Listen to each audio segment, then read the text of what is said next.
Emily, Yep. this flag in here. They're telling me that they found the Norwegian flags in the basement, and it's like, oh, I'll pick one off your hands. Yeah. Oh. I got the. My apartment has actually a pre-made flag. They actually gave me a pre-made flag holder. So you have a place to I have put place a for it. flag. I have actually a flag for it. I assume you have Norwegian heritage? I have zero. Oh. I don't know. Oh, you're just going to do some cultural appropriation then. I'm Polish and Hungarian, 3/4 Polish. I don't know what the Norwegian's about, but the Lillehammer Olympics in '94. Okay, you're just a fan. Just a fan. Fan of Norway. Yeah, the Gingerbread Wonderland starts tomorrow. As the members previously make gingerbread houses. Okay. Like 200 gingerbread houses. Oh. One of the professional bakers made the Belle and the Beast dancing in the Beauty and the Beast. It's insane. Wow. Okay. So, wow. Okay. Norwegian Lutheran Memorial Church. And like you can buy a ticket and go and see them all? You're done with the Gingerbread Wonderland just starts tomorrow, and it's like $10, I think. Okay, that's cool. Maybe I'll see if I can get my kids to go. They've been doing it for this their 11th year, and some of them are really pretty incredible. Yeah, I'm never going to be able to go straight here. How are they wanting me to do that? It's straight. People usually go left, but yeah, it's wanting me to go straight. Maybe I can do it. Maybe I'll get a chance here. Yeah, you go straight. Yeah, okay, yeah. Oh, guy, don't go in front. I'm from Jersey, so I know how to take risks. Yeah, well, I mean, I just want to make sure he wasn't going to go. Yeah, go left. Yeah. Yeah. I totally get that. Yeah. But yeah, the Gingerbread Wonderland, they make them incredibly I've never heard of that. Yeah. Cool. Well. So it's perfect. It's like I said, you've got kids. It's perfect. Yeah. They actually have a kids division, so they have kids that make their own. Well, my kids are older, but still. Yeah. Yeah. 1 year. I like, doing stuff like that I've never heard of, and get them out of the house. And, yes, it's the perfect thing. Yeah. That they 1 year they had 30 Rockefeller Center, the skating pond down front. Yeah. Someone made that.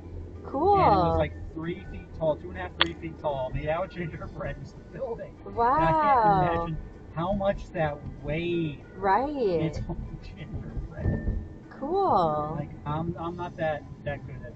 So it would look like a house, kind of look like a house. Yeah, I don't think I've ever tried to make a gingerbread house except from a kit. I've done kits. Yeah. Well, these go beyond the kit. Yes.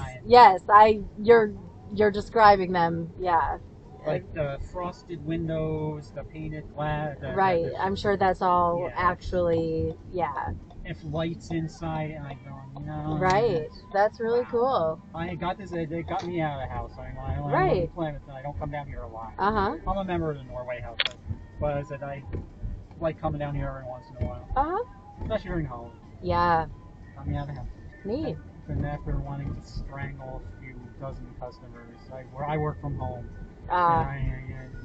Oh wow! So, yeah, it's important for you to get out every once in a while. I work for a company. Okay. And they're just some customers, some owners just pay their bills and Right.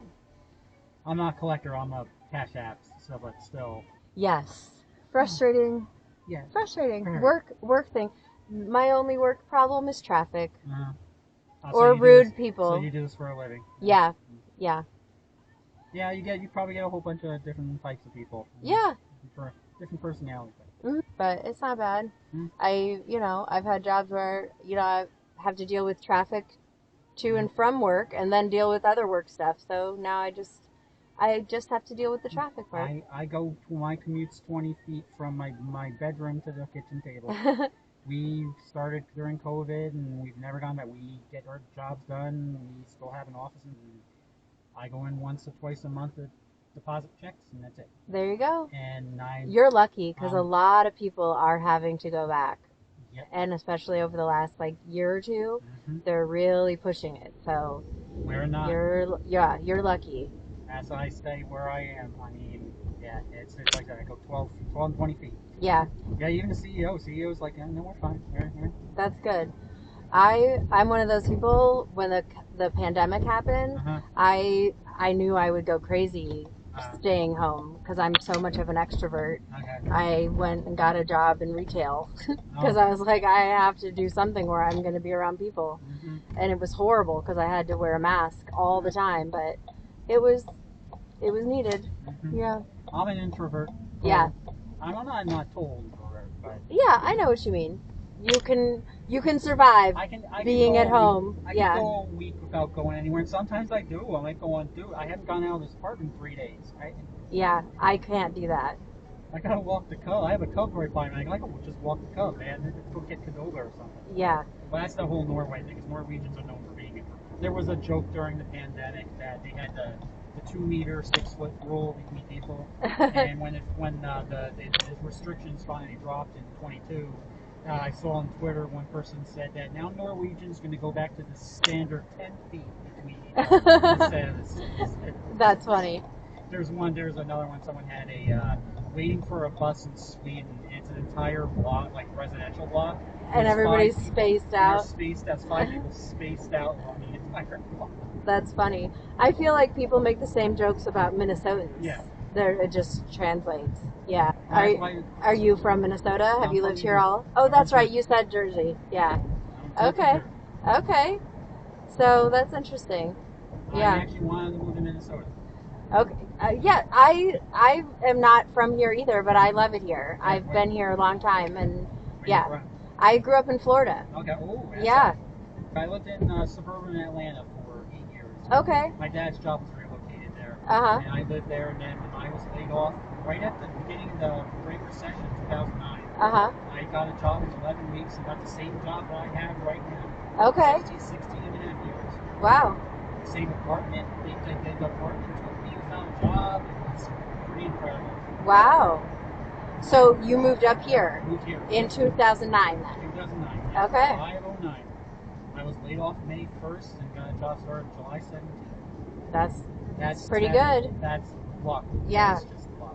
What's incredible is like my first day on the job, I met the CEO of the company. The same CEO has been here for 16 and a half years while I've been here. And that's good. That's stability. Yeah. It's a small company.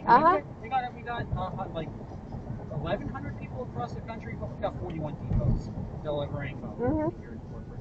Yeah. But I met the CEO the first day, and he's from Philly, and I was wearing my Phillies jacket. He's like, "Oh, I'm from Philly."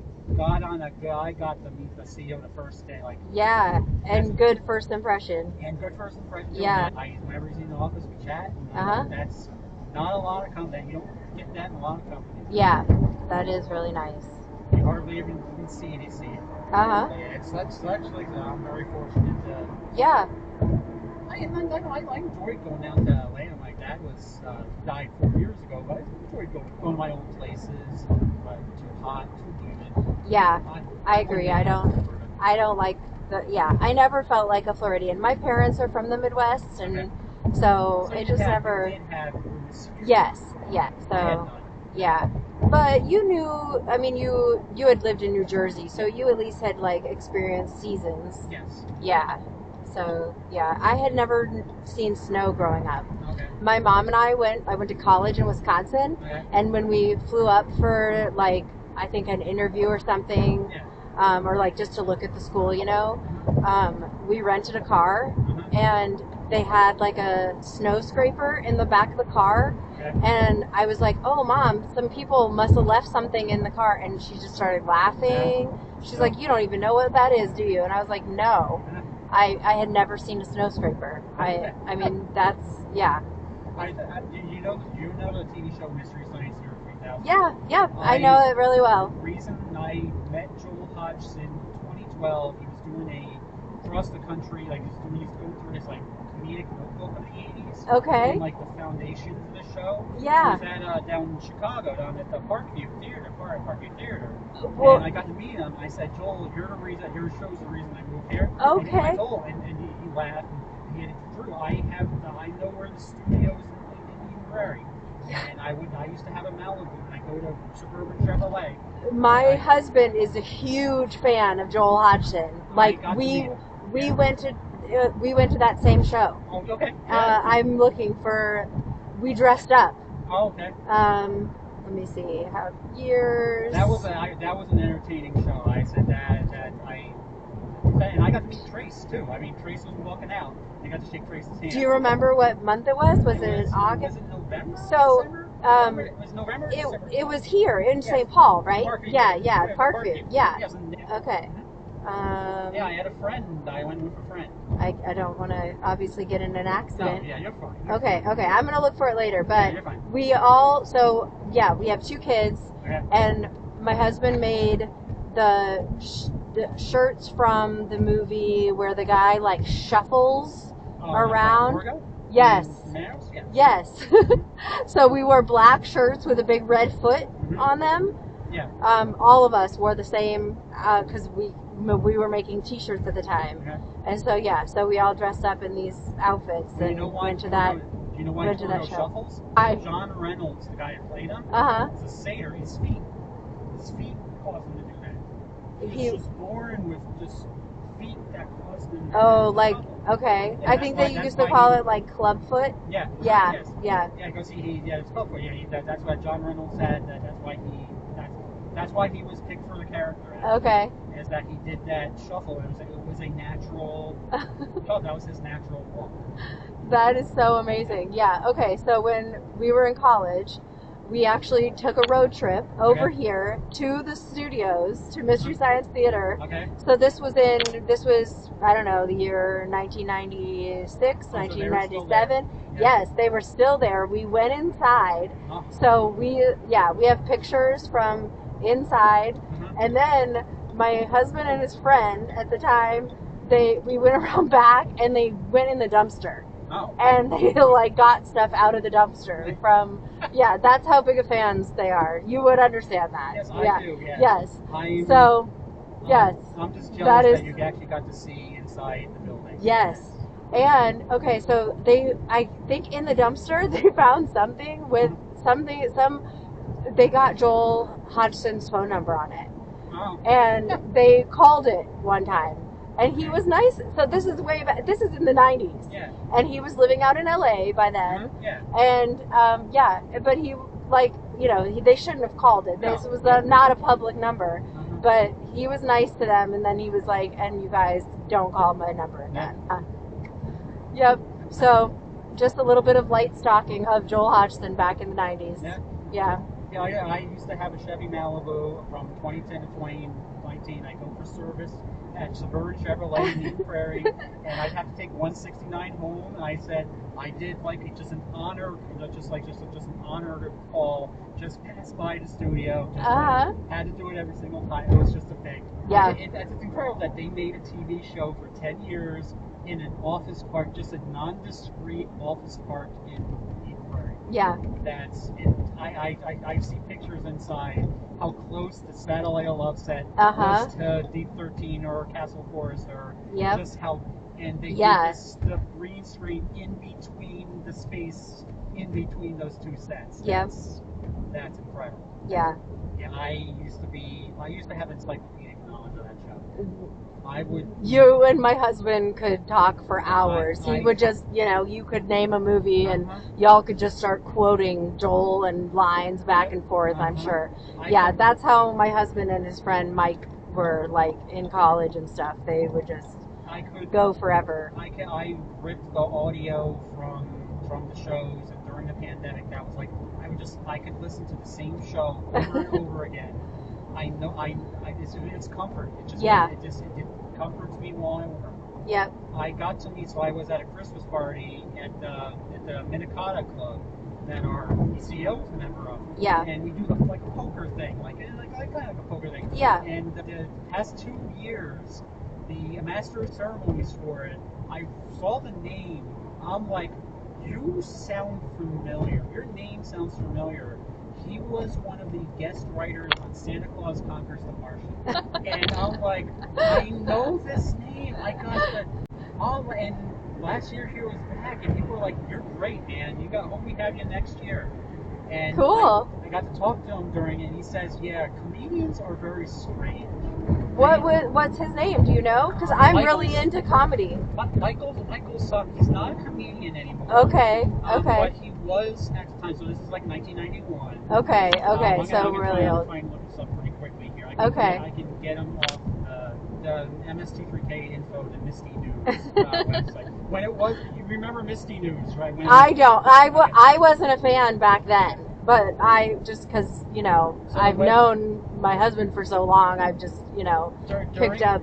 Yeah, during the production of the show, there's a website called Misty News. Yeah. That was literally getting insider information as to what episode they were recording, what movies they got the rights to, and stuff like that. I believe it. Fans. Yeah, fans of that show were very fanny. And it's like it's amazing. Like they have such like encyclopedic knowledge. I'm trying to look this guy up. Christopher Whitting. Okay. Christopher Whitting. Okay. So yeah, he was a guest writer. It's the only show he worked on. And I got to talk to him about making the show. He says he did his things at home, so he just sent them in. But he did get to meet the guys at the time. This is before Mary Jo Peele started. She started season 4. And I said, my favorite line in that, and he didn't write it, my favorite line is the Norway thing. Is that it's when standard. You are really a fan of Norway. You're not joking about that. I'm a fan of Norway. I said my favorite line from that movie, that would riff that movie, is when Santa and the kids are in the little holding room in the bunk bed. And Santa's like, oh yeah, the guy was in the biggest chimney in the world. I didn't know it was a chimney. It was the chimney of the Queen Elizabeth. And he's trying to lighten the kids up. And he's like, oh, wasn't that funny? And Joel's like, I'm sorry, Santa. It's just that we're Norwegian. Like totally non-emotional. Do you think this is where the fan of Norway comes from? Yes, the references. I would say that yes. My thing with Mystery Science Theater started in '93 so I live in Central Jersey. We used to have both the New York and Philly TV stations. Okay. And we would get the New York NBC stations squawked saying, we don't want you having 2 NBC stations, understandably. Right. So Comcast is like, okay, we're going to come up with something else. And then 10 days later, we're going to get Comedy Central. And I told my brother, I said, I said, we're getting Comedy Central. He says, yeah, I want to see the show Mystery Science Theater 3000. September the 18th or whenever that was, fell in love with that. Then the Lillehammer Olympics was in February.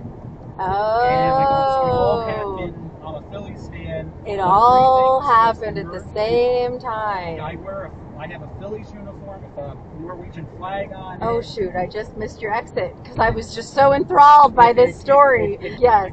Okay. Okay, so late 1993, early 1994,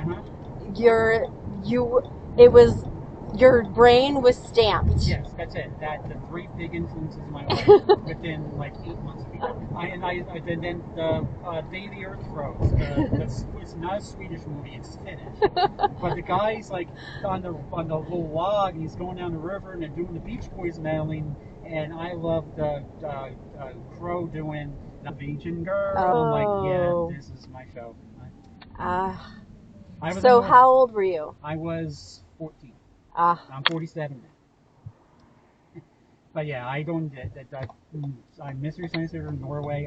I'm looking for my Norwegian wife that's gonna tolerate the MST3K. Hey, maybe she's out there. I gotta be. I need somebody at some point. That is so great. I can't believe that. It's so great to be another Misty. We could just. I know. My husband is gonna. I can't wait to tell him about this. Honestly, so I have a YouTube channel. Do you mind if I put a total, I blur out it's not even blur. I cover up your whole everything. But do you mind if I put this on my YouTube channel? Because this has really been a funny conversation. No pictures, but yeah. Yeah. Okay, I have a great. YouTube channel too. Oh, of course. I don't have anything on it. Okay. I have a friend that's trying to get me to do like Nintendo Switch live streams to see me fail at Mega Man. Cool. I've actually started using OBS, and I said, you know what? I can maybe do occasional live stream. Okay. I do know. So on YouTube, you have to have a certain number of followers before you can go live, or at least it used to be like that. I know. They might have changed. Live. I have done test streams. Okay. I can go live. All right. I have 166 followers. Oh wow. Okay. I have whatever's in my VHS archives. Like I have like Oh, the MSG Television Sports Network. I had their gotcha. sign off. Oh, Test pattern, so cool. you want to be in it right now. Okay, That's very me, the first cool. exit. Okay, so I have to tell you, if you are a fan of MST3000, so what stamped my brain growing up was this. Is it this one? Mm-hmm. No. Yes. Yes. Oh, Yes. oh. Okay, it's telling me to go to the next one, but this one will put the door to my apartment on this side. Okay, thank you. Mm-hmm. It's this comedy special from 1983. So I watched it my whole childhood. It's called The Paragon of Comedy. And it's a guy named John Paragon. He's Pee Wee Herman's writing partner. I've heard the name. Okay. So are you a fan of Pee Wee Herman? I was back in the day of Pee Wee's Playhouse. Okay. Well, anyway, because of John Paragon, I was also a fan of Pee Wee, and my husband and I are a fan of Pee Wee. So anyway, if it's on YouTube, it's really bad quality because it was ripped off VHS. Right. But it's called The Paragon of Comedy because his last name is John Paragon. Yeah. Anyway, I think it's really hilarious. It is from the 80s, so it's very dated, but I think you might find it really funny. I was going to say, what's your channel called?